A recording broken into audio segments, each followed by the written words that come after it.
Hello, guys. Welcome to week one of the Ember Podcast. This is featuring the Scorch division. Today we are joined by Aki, Crabulous, Dragon, Dungston, and myself, Sam.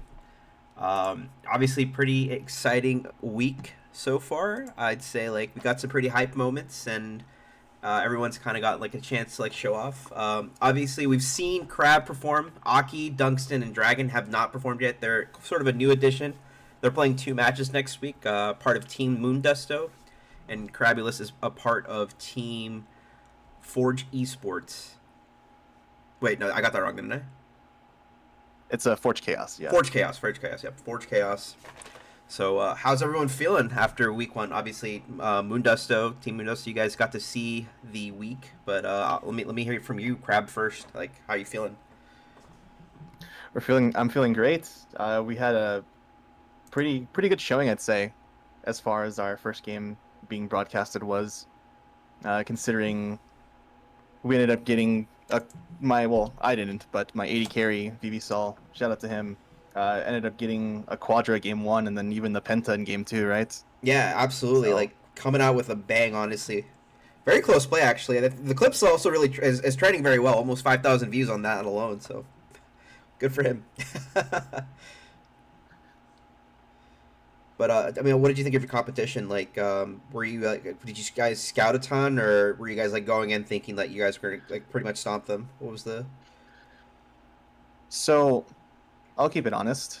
We don't really scout ahead of time. In most of our games, Sure. we usually take it on a day by day case. So, granted, we don't think of things on the fly and scout while we're mid draft, but it's usually a 2-3 hours beforehand that we'll sit down, talk about what we're going to do in the game, and then discuss what we're going to ban, how we're going to approach the game and such. Yeah, absolutely. Team Moondusto, I know you guys caught the game. What did you guys think going into it, watching the games? I know starting off that Mint Gum was the underdog team, so it was very exciting to see that I believe in game 1 they had a substantial lead, and then FE Chaos's bot laner VV, like Crabulous mentioned, brought it back with the quadra kill, and it was very, very impressive doing that well behind. Yeah, absolutely. If I'm going to be honest, I'm just surprised by this this reveal here. They actually don't scout. That's crazy. I mean, some teams are just really confident, right? I feel like. Yeah, I know. Yeah, free inside info, I guess, for that little tidbit. Now, obviously, next week you guys are up against Spaghetti Spire. Have you had a chance to look at the game? Because I believe we did record. Yeah, we did record their game against TPO Misfits. I'm not sure if you guys were able to catch the tail end of it. What are your thoughts on their team, and how do you think that's going to go in terms of predictions and whatnot? Honestly, I haven't seen their game yet, but I personally did look into what their team comps usually look like and how their players usually play. I just did a quick little op.gg scouting and then looked over champs and see how they kind of think about the game just based off of their score lines and solo duo. It seems like their jungler's pretty confident in himself in terms of the way he wants to approach the game. I think he has a few carry champs in there. Not playing too many tanks, so I think he's usually going to be the playmaker there. As for anything else that stands out to me, I think I saw that their support was played a bit of everything. Engage, enchanters, and folk supports too, I think I saw. Yeah, a bit of a. I think those are the standout moments for me. Champion Ocean, I'd say, almost. Are you a little worried looking into it, or you're just thinking, nah, it's just going to be another game? I think it's just another game for me. Well, after that, I'm thinking, out of all the teams, who are you guys, the most excited to go up against, would you say? Or, who do you think is going to be the most toughest in terms of matchups?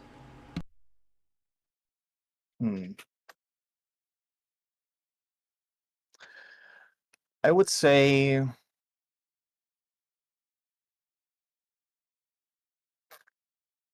I'm not really worried about too many team in particular. I think everyone has their own way of playing the game, and I think that's going to be challenging in each, like I said before, how we take everything in a case by case situation. I think we have to overcome each challenge in a different way because of the way the teams and different players think about the game and how they approach their own game plan. Yeah, I agree. And I mean, Team Moondusto. So going into it, like, are you guys scouting any teams in particular that you guys are like thinking is going to be pretty tough, or have you guys had a chance to As look? we did, Mm-hmm. as we got a bye for week one, we haven't done too much intensive scouting.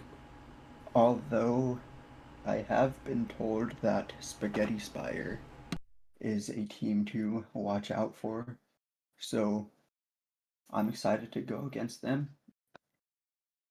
Currently, it's scheduled for our week 7, but we are trying to get that rescheduled to be a bit earlier.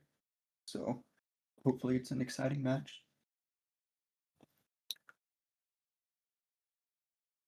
Um, I've looked over the OPGGs, and I think Spaghetti Spire support might be the best support or one of the higher supports I've seen based off watching them compared to everyone else. So they might be a strong bot lane based off that.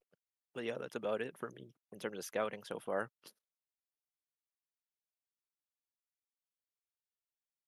What about you, Dragon? Have you had a chance, or are you pretty much? Yeah, well, we've had a chance. We watched I personally watched the games. It's definitely gonna be Spaghetti Spire. That's like the most interesting.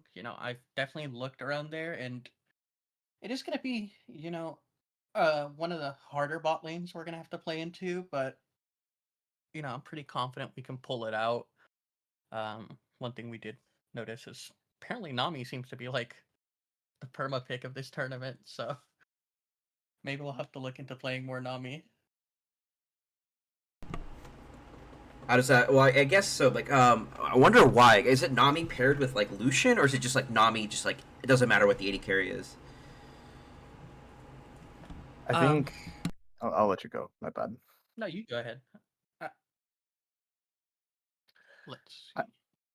I would say the reason why Nami's so high priority is because I think it's one part easy execution, and the other part is there aren't very many things that don't synergize with her.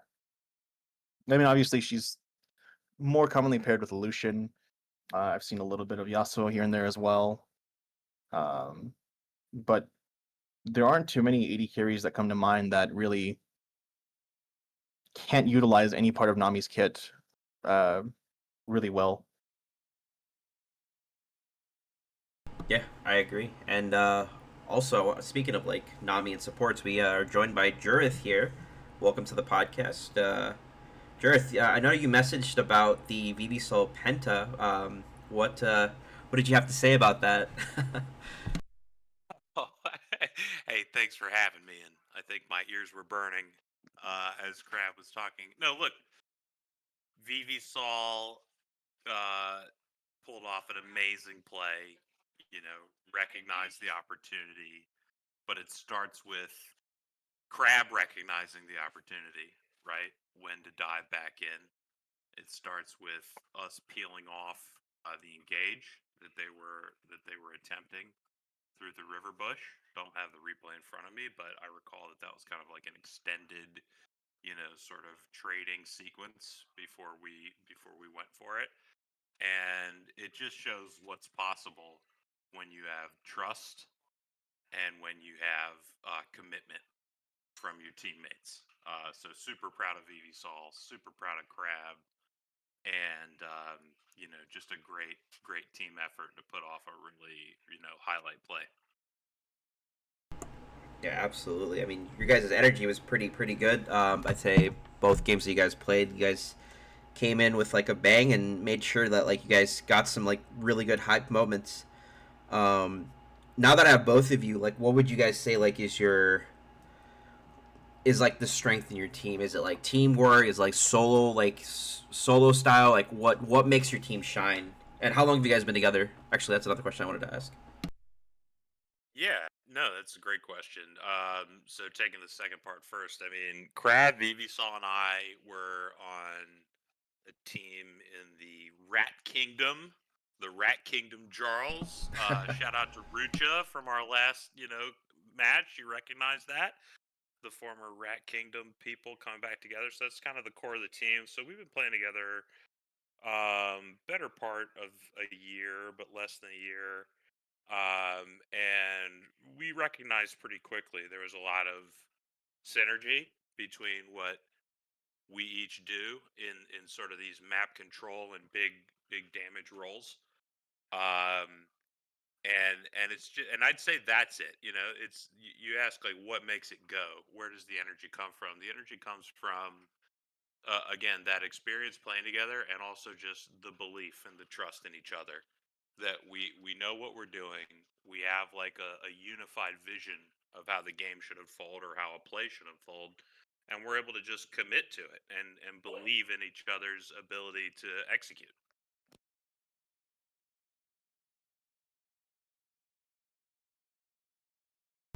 Crab, I don't know if you got any thoughts. I went on mute because I got the beagle going crazy behind me.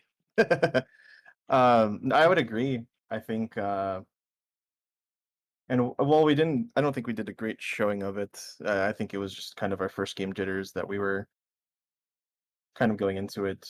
But we've been playing for a while now together. Me, Vivisol, and Jareth here. And Forge Chaos as a whole has been practicing for the better part of last 4 months, right, Jareth? Yeah, that's Roughly. about right. Yeah, Yeah. toward the end of the last LBLCS season, we Yeah. started to like put together the 2.0 version. Yeah, I mean So the It's better that's just part of fun. Honestly, I mean, just to like throw one more thing in, it's fun. Like it's fun, man. We have so much fun playing together. Like we hang out, in lobbies, just shooting the breeze, sharing funny memes, sharing videos, talking smack, and then like when we go into game, like we're serious, we're focused, we want to win and do our best, but everybody like lifts each other up and just has a good time. And at the end of the day, that's what it's all about. It's a game. We're here to have fun, and the more you can have fun with your teammates, the better you're going to do. I mean, that's honestly at the end of the day, that's probably like the best thing when it comes to like playing with a team because when you're doing like when you're playing something like League of Legends, 'cause I've been in many teams. I've been on like the good ends of like having that like friendship, kind of like chill, really fun team environment where everything just feels good. You go into good mental into a game, and then I've also been on like teams where it's just like there's just a couple players that just like brings everyone mental down, and then you go into game and it's just like you can feel it's just tense the entire time. It just isn't a good feeling. So I'm glad that you guys have that because it's I think honestly for like as a team and like winning, like I think that's like one of the best things you guys can have is just like having fun and also being serious at the same time. So I'm glad that you guys have that. And I mean Team Moondust. So I'm actually curious about you guys. Like how long have you guys been playing together? And would you guys like resonate with what like Team Forge Chaos would say about like their like experiences? For us, it's quite different because we haven't done any competitive as a team outside of Clash. But we have been together as friends for the past, I want to say, decade or so, from an old MOBA, Vainglory. But we are still new to the league competitive scene, so we're going into a new experience, and our previous play together isn't really going to translate to tournaments as well as Forge playing together, grinding out for these tourneys for the last 4 months.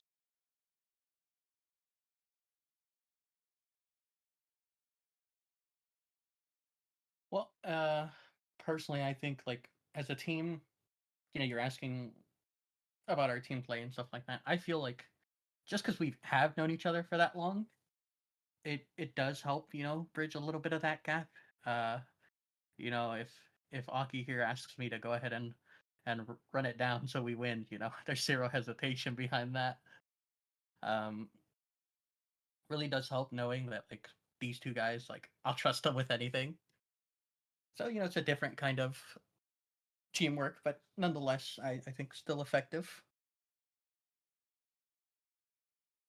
Dragon, I assume you're the support player for your team because everything you're Oh. saying resonates deeply with me. Oh, absolutely. Yeah. Run it I am down for the so. team, baby. That's what we're here to do. If that's what they need, that's what they need. Now, I do have a question, just to, like, go off a tangent here. If there was like one champion you guys could ban from this league permanently, let's just say, like if this was a rule, what champion would that be and why? Nami, because everyone True. plays her, and she's so versatile, and it would test our Lucian players to see how well they could play without the Nami. So I think that would be interesting. So, as a Nami player, I accept your challenge, and I'll just let everybody know. Currently in the meta, Milio is a better complement to Lucian. Everybody thinks Lucian Nami is where it's at, and that's the classic, pairing. But if you haven't tried Milio Lucian, you got to give it a roll. As a former tank engage support player, still sometimes you'll see me in there. Don't sleep on it. 3.5 million Maokai mastery. Morgana, get rid of Morgana. Get rid of those spell shields. All that anti-engage. I don't like it. Let's ban that perma.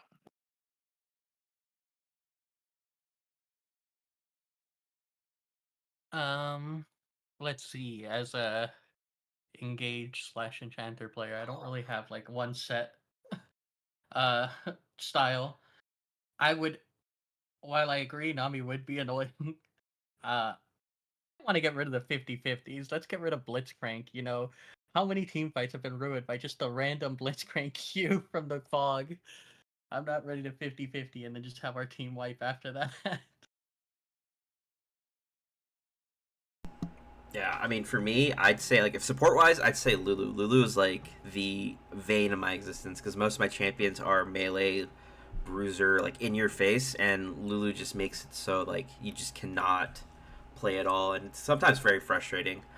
And then my all time though would definitely be Kindred. Like, I know she's not played a ton in like the competitive scene that I've seen, but like just a good Kindred, her spacing, her ult just does so much where you just cannot play the game. It's just so frustrating. I mean, it's a pretty bloodthirsty season, I'd say, even in like the IBSG league. So it's pretty exciting so far. Overall, like I mean, it's gonna be interesting to see how the meta shifts up. We have Yunara coming up. I mean, we're not gonna see her for a month because our league will ban her. But have you guys had a chance to look at her kit? Like, what are your thoughts on her? How do you think she's gonna play? Because she seems pretty simple, based on just her passive. Like, very like she feels like what Vayne would be. Like if Vayne was released now with like how her stuff is. But like, what are you guys' thoughts on her?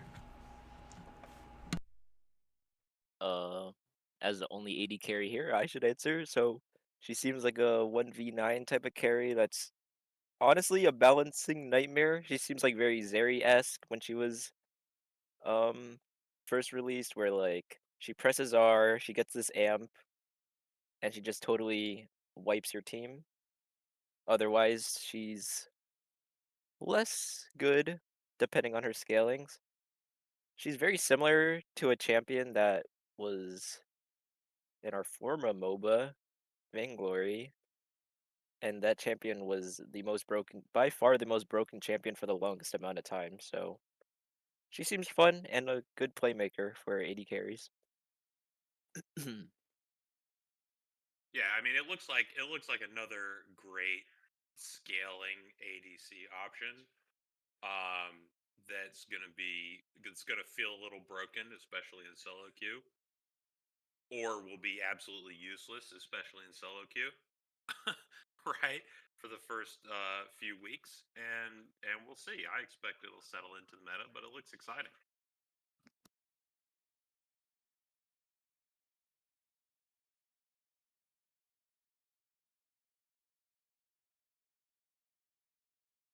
Yeah, I mean, speaking of meta right now, how do you guys feel about the meta at the current? Like, do you think in terms of like Riot 2,000 years of experience balancing, like, has it been pretty fair recently, or is there like just some champions that are just like kind of taking over besides Nami, um, Oh, over the whole thing? I have a bone to pick. Now, I am a beneficiary of this meta, but it's still so absurd that Riot allows this to be in the game. Can we address Pantheon, please? This man is so broken. I mean, we got the point and click CC. His Q is just like amped at max stacks, and his E is just like perfect. Like, oh, I'm getting low. Just block all your damage. This champ is so great. And especially in the jungle role, now that you have his ulti just popping in, making plays around the map. I think Riot seriously needs to take a look at this champ.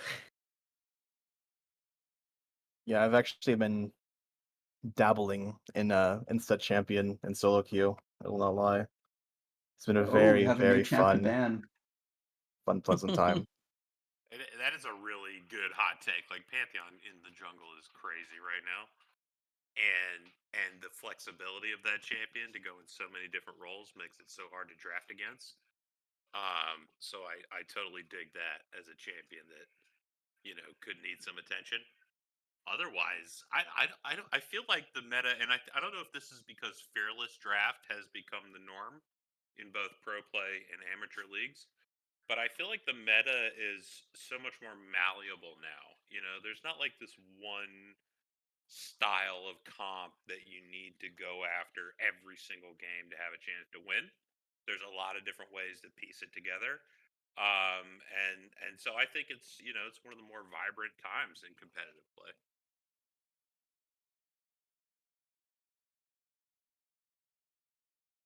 Yeah, I mean, as a fellow jungle player, I also agree. Like, I feel like I'm glad that the tank meta is slowly going down. I mean, there's still some outliers. We still see like Dr. Mundo kind of like taking over. But I'm glad Trundle is finally seeing some play. I think Trundle is very sleeper right now. I think a lot of teams should be picking him up. He's very simple to execute. And his utility alone, just like absolutely just nerfing one champion, and he doesn't even have to be in the fight. He just presses R, and that champion just gets melted. There is no front line when when Trundle exists. So, and obviously you've seen his pillar as well. So I do think like if there's one champion everyone like jungler should be looking at right now is Trundle. Heck, even Trundle top, I'd say you could probably get away with.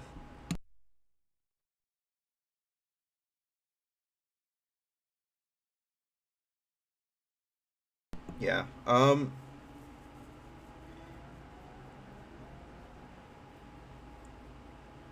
mean, Moondust. So going in, I mean, I think you guys also have kind of seen like the matchup that you guys are going up against. Obviously, having to play against TPO SB and then a mysterious team, which we will get their details by today. So be on the lookout on the dock. Today is the 5th of July, so definitely be on the lookout for their name. Um, but looking into like TPO SB, is there any player on their team that you guys are like, oh, like we're definitely going to be going after this guy, or like, are these trade secrets that you don't want to share? I think we can mention it because it seems fairly obvious, even just looking from the scoreboards in the match results channel. TPOSB, their um, bot laner, Koala Monker. Very, very solid performances in all three of the matches, including the game they lost. So if we can have a winning bot lane and make sure he stays behind and doesn't get the lead to take it away, I think we'll have a solid chance.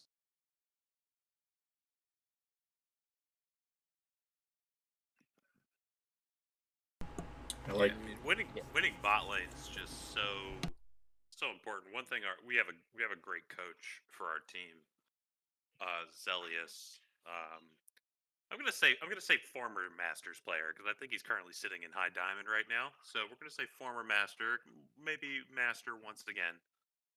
But when you think about where the champions are distributed across the map, 40% of all players are in the bot lane. So if you can get your bot lane ahead and the other bot lane behind, it gives you so much power, through the mid game. So I think that's a really important sort of principle that a lot of teams, have a hard time internalizing. And certainly when you're out on the solo grind, it's hard to get people to appreciate the power of a well-fed, accelerated bot lane.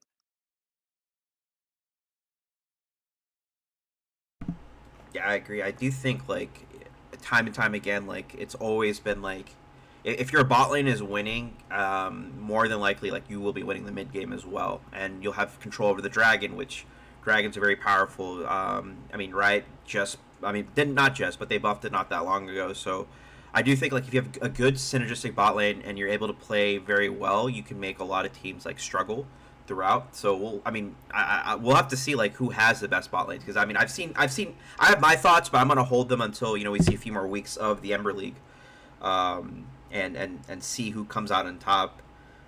Speaking of which, like I mean Moondusto and Team Forge, obviously like this is your first time playing in Ember, and this is my first time running a tournament.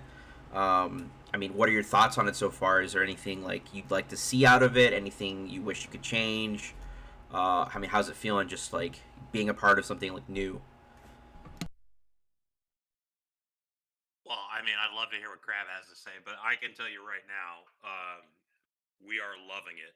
We're loving our time in the Ember ecosystem. It's been awesome. Like it feels very professional. But the integration of teams into the fabric of the community, and then the production, right, of these ranked or league games that we're having, um, just feels fantastic. I've been sharing the clip of the VV Sol Penta and other cool moments. I mean, I had a nice little Nami 5-man ult to save Crab, I think in game one, and then triple bubbled and then flashed to live. Uh, uh, and that was all like super fun, and it all gets captured. It gets captured in the cast, and it feels just like super cool to have those kind of clips to be able to like show your friends and people that you kind of know but want to let them know what you're about as a league player.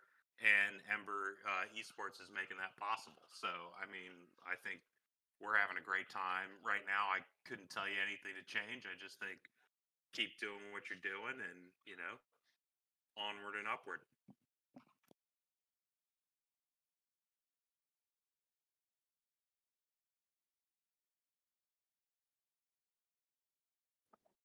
I think it's fantastic so far.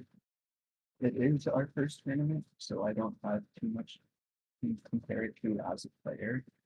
But I really love the stream games, really good casting, everything is laid out on a nice spreadsheet for us. Like just makes our lives as players easy. Very exciting game so far, very action packed. And I'm looking forward to being the first tournament. No. Yeah, personally, Mhm. I find not only the games and how smooth everything is going, but really the content around it. Like they were mentioning those pentakill clips and things like that. Spill the tea over here. We're making side content as well. Big fan of Spill the Tea. Bro's been super accurate so far, so let's hope he continues that streak. And yeah, it's just been kind of cool to see all this like side content split off just of this Ember League.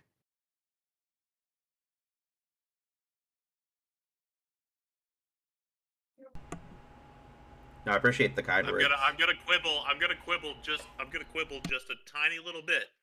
on spilling the tea. Okay, hot take right now. Spilling the tea had Forge Chaos losing 2-1. And we kind of saw that, and it went up on the bulletin board, if you will, and inspired our 2-0. So Well, there you I go. see You you see. I see you spill the That was a tea. Keep going. one Keep going. mistake. Integrate us into your analysis.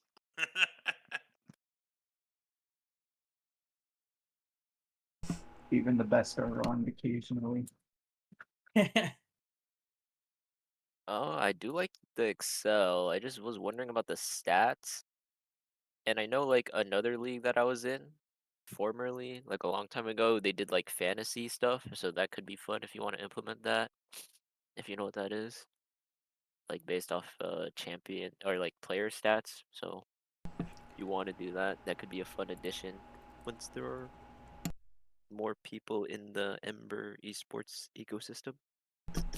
Yeah, I already had a plan for stats. Well, I had a plan. It's a work in progress right now. I'll have to see if I can get it done. It's more of a manual labor. I don't want to make excuses, but I submitted for a Riot API key several months back, and I haven't heard back from them. And that's the tool that you use to get stats. If not this season, like I said, I'll do my best to get some sort of stats out so everyone kind of knows where they stand.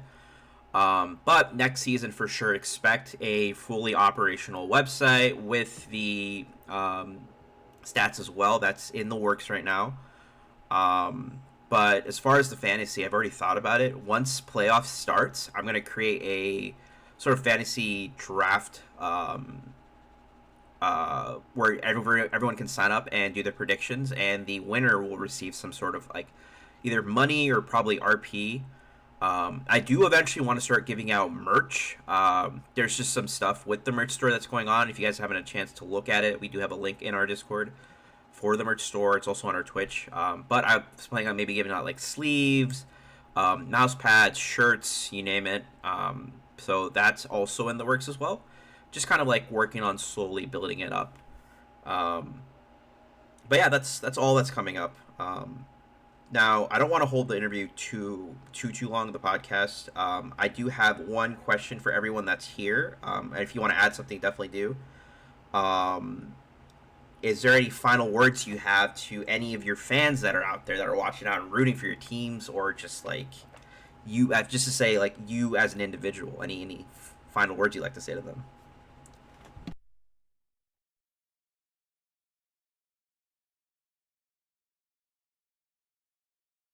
All right, since Nope. no one else jumped in, and I was going to respectfully wait for other people to go, but now I won't. Um, Forge Chaos, we're here to do our thing. We're coming to plant a flag, and we're so excited to have the Forge ecosystem behind us. All the members, we've got an ISBG team, where we've got our Emerald level team, and we've got a Diamond level team, and we're going to be starting the Forge Esports Championship, the Championship League, very, very soon. So if you're digging what we're putting down in our Chaos team, in our IBSG team, or in our Diamond team, check us out. Forge Esports, we're growing, and we're happy to have all the support. So thanks to the Ember Esports guys, and thanks to all those who are starting to learn about Forge. I think I'll follow up with this. I want to graciously thank any and all fans of 4G Sports. We're still a relatively new org, but I'm really proud of the progress we made so far, and I'm looking forward to everything that we're going to do from here on out.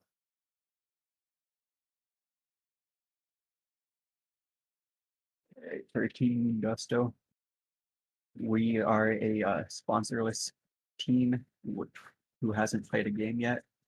So I don't think we have many fans, but if we do, thank you.